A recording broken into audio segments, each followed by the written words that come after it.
Yale yanayoendelea kujiri huko Mashariki ya Kati, Rais wa Marekani Donald Trump amezungumzia mazungumzo aliyoyafanya awali na Rais wa Urusi Vladimir Putin na kusema kuwa anataka kusaidia Mashariki ya Kati. Ambatana nami Salma Shabani ambapo basi utaweza kufahamu mengi yanayohusiana na hayo. Hii ni Nakivona TV. Akifafanua mazungumzo yake ya simu na Putin wakati akijibu maswali kutoka kwa waandishi wa habari, Trump alisema walikuwa na mazungumzo kuhusu Ukraine ambayo imekumbwa na mapigano yasiyoisha. Ameongeza kwamba kuna chuki kubwa kati ya Putin na Zelensky na inaonekana hawawezi kupatana, lakini anadhani ilikuwa wito mzuri juu ya madai hayo. Aliongeza kwamba pia alizungumza kuhusu Mashariki ya Kati na Putin anataka kusaidia. Anaeleza kwamba alimwambia anaweza kuwa msaada zaidi wa kumaliza vita vya Ukraine. Hilo litakuwa msaada mkubwa, lakini pia walikuwa na mazungumzo mazuri, aliongeza Donald Trump. Pia siku ya Jumatatu Putin alimpongeza Mojtaba Khamenei kwa kuwa kiongozi mkuu mpya wa Iran na akathibitisha tena uungwaji mkono wa Moscow kwa Tehran kulingana na ujumbe uliochapishwa kwenye tovuti ya Urusi. Mwishoni mwa wiki, vyombo kadhaa vya habari vya Marekani ikiwa ni pamoja na The Washington Post,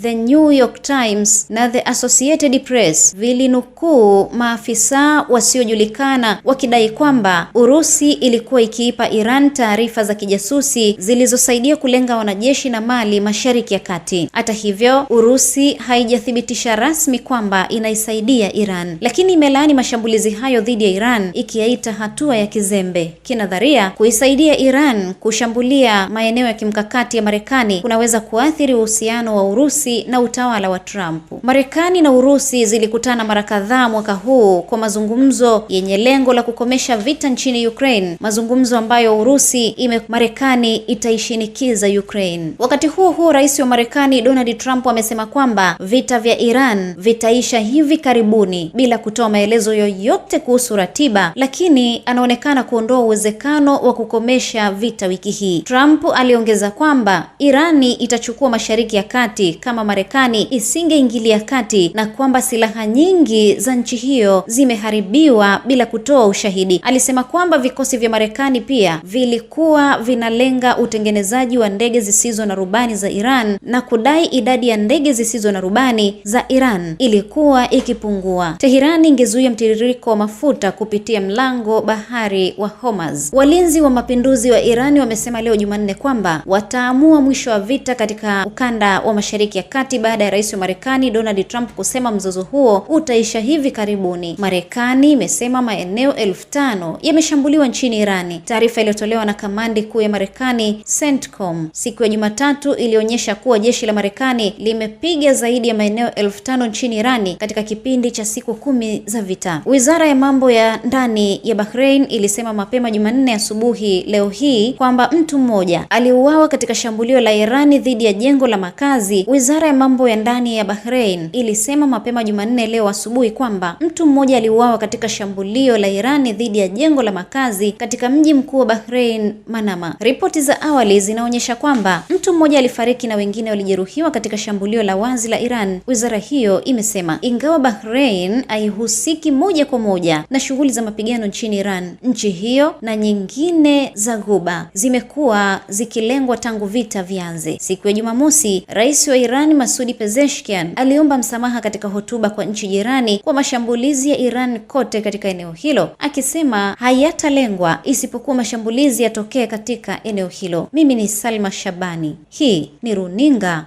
ya Nakivona Media.